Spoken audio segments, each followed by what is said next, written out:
According to the United States Geological Survey, over 80% of the Earth's surface is made up of volcanic activity. This can be seen in the gases found in the Earth's oceans and atmospheres derived from volcanoes, and it can be seen in the structures found all over the world, like mountains, plateaus, and lakes that have been derived from volcanic activity. The Earth is made up of 4 layers: the crust, mantle, outer core, and inner core. Volcanic activity occurs when there is a disruption between the Earth's crust and its mantle. I've always loved volcanoes, especially in my AP Environmental Science class from senior year, where there was an entire unit dedicated to volcanoes, how they're formed, where they formed, and the different formations that they can make. According to Stephen Anderson, they're a regular speaker for the TED Ed Youth and Education Initiative. There are 3 different changes that can cause volcanic eruptions. The first being lithostatic pressure. This is the pressure from the Earth's crust pressing down on the Earth's mantle.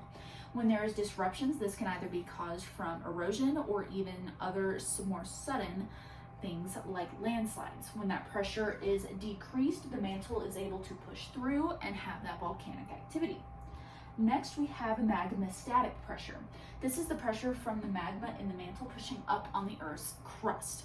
When this happens, if there is an increase, it is typically because the gases found in that mantle aren't able to break down into their liquid form. They push up, similar to Mentos in a soda bottle, and pop right through once that pressure becomes too much for the crust handle.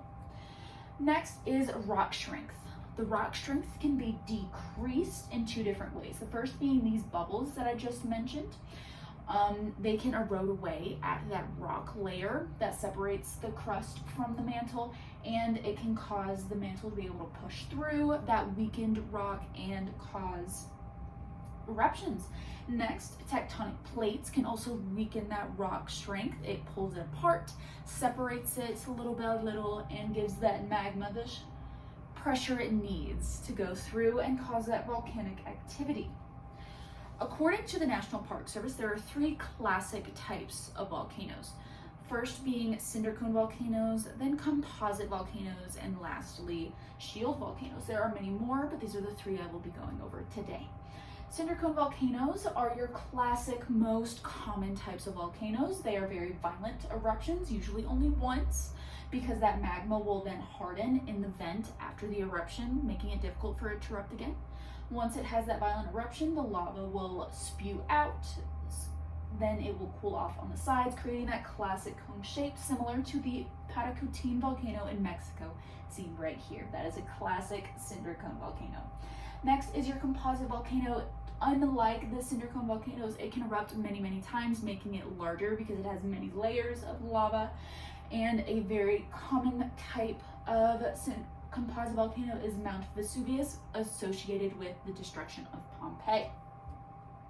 Lastly, we have the shield volcano. Unlike the other 2, its lava and magma is very thin, meaning it can spread out over longer distances before it cools off. It makes it shorter, but much wider. It can be miles long in length. Mauna Loa is a great example of a shield volcano. It's found on the island of Hawaii.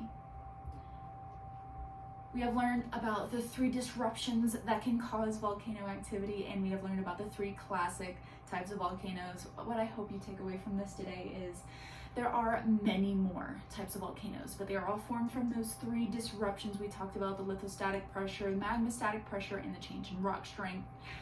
I hope I've inspired you to maybe go and take further research on those different types of volcanoes. It is a very interesting topic.